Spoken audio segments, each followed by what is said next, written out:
guys, and welcome back to Let's Walk Through Pokemon Crystal. This is part 4. I am Azure and E Minor, currently reporting to you from the lovely city of Violet, headed towards Sprout Tower.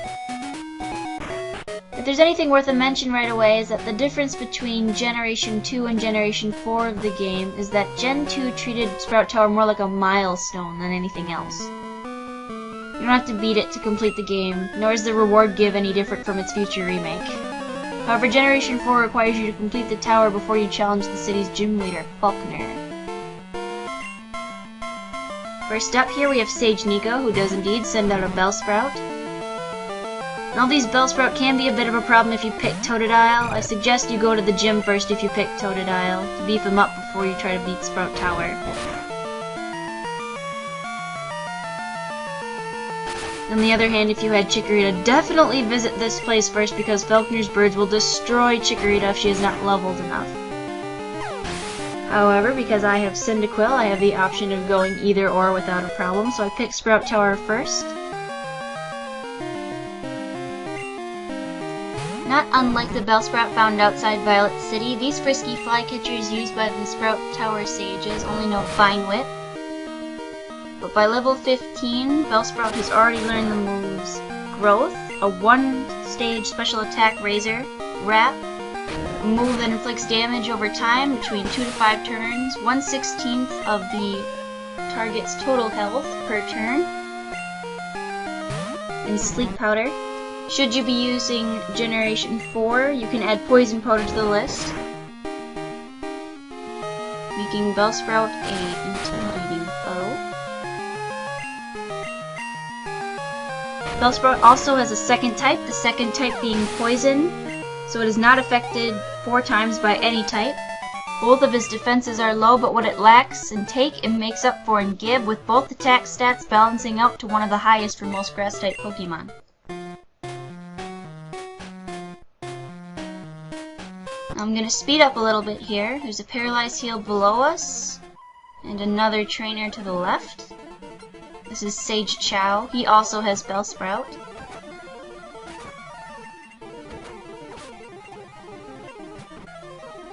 They're easy kills, easy points. Make sure you're watching your health. If you're not high enough level, they may do you some damage. Especially if you're using 2 at a time, your tendency to have lower level Pokemon is higher. And X accuracy to the north here. This is where I slow things down. This is a Pokemon I've been looking for since we got here. There was a reason I came here at night. Ghastly only appears in Sprout Tower at night. It is a Ghost Poison type. Currently he knows Hypnosis and Lick.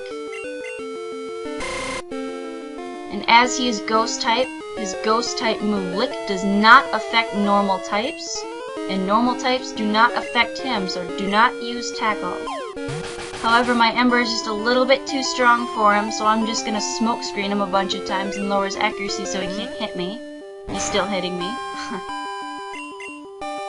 The more smoke screens you use, the safer off you'll be.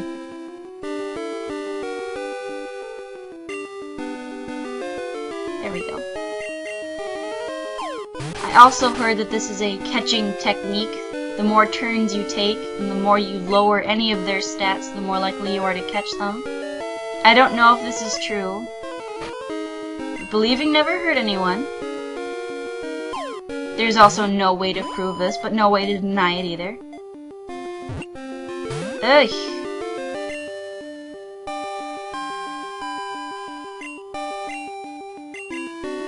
Try again.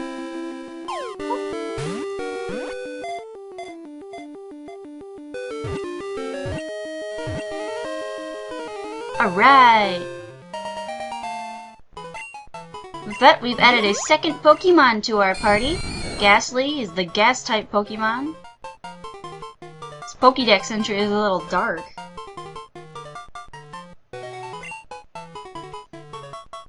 Also, for funsies, we're gonna name him. We probably won't keep him long, but he's there for backup if we need him.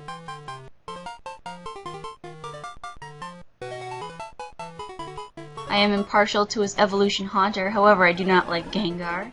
He's got great stats, but he's ugly! See, now that I've got Ember, Bellsprout are even less of a problem. But now we're gonna send out Shade. You can see Hypnosis. It's lower accuracy than any other sleep-inducing move. However, it does get the job done, especially at these lower levels. And we've leveled already. Whee! See, it misses sometimes. More often than others.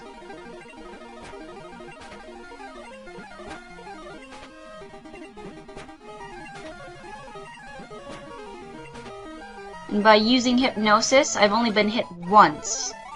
It is a good tactic should you be using Ghastly. Don't forget it. Next up is Sage Jean. His Bellsprout's a little bit higher, but easily taken care of.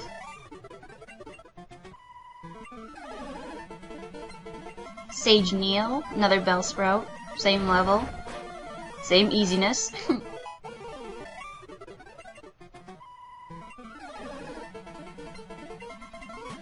Last on our list of regular sages, this is Sage Troy, who has a Bellsprout and a Hoot Hoot. A little bit change of scenery. Hoot Hoot is especially strong in both of his defenses, special and normal defense. Gonna slow things back down to a cutscene, I suppose.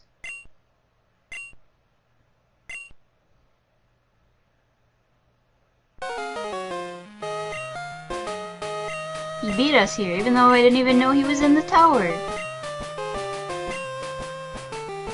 Getting a lecture on the harshness of the Pokemon world, I guess. Coward! This is the final trainer in Sprout Tower, and he's the one that is going to give us our gift. But only after we've beaten him.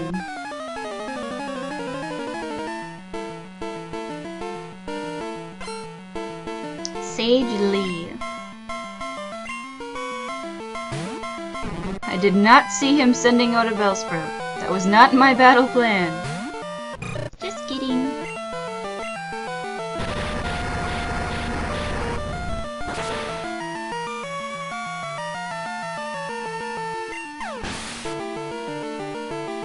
High five for super effectiveness. And we leveled some.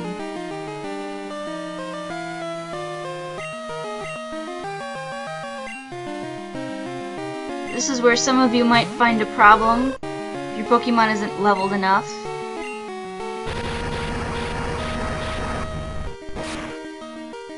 That is how little damage my Ember does. Granted, it's not super effective, but even so.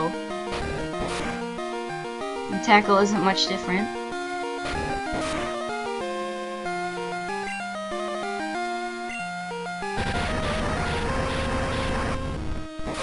Because I have Cyndaquil, I can kind of bank on the fact that he's gonna send out another Bellsprout. At least I'd so assume. Which should be a one-hit shot.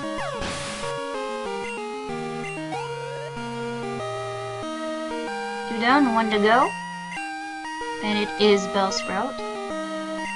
No, wait a minute. No. I do not want to send out another Pokemon. I've got this.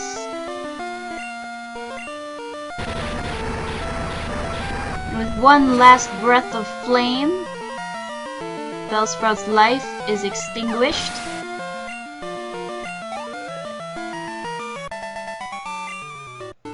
We can assume he is ashes.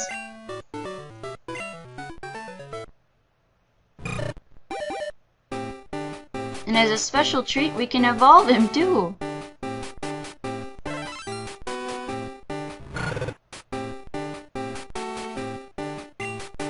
He's evolved into Quilava. As a side note, each time your Pokemon evolves, its stats will jump in power considerably. However, they are slower to learn moves. Personally, I like to evolve them right away. With that, we have beaten Sprout Tower. And I'm gonna get the heck out of here. Glad I finally made the video. It's been way too long. I'm gonna start doing them again probably every 3 days. Hope you guys aren't too upset with me. Later!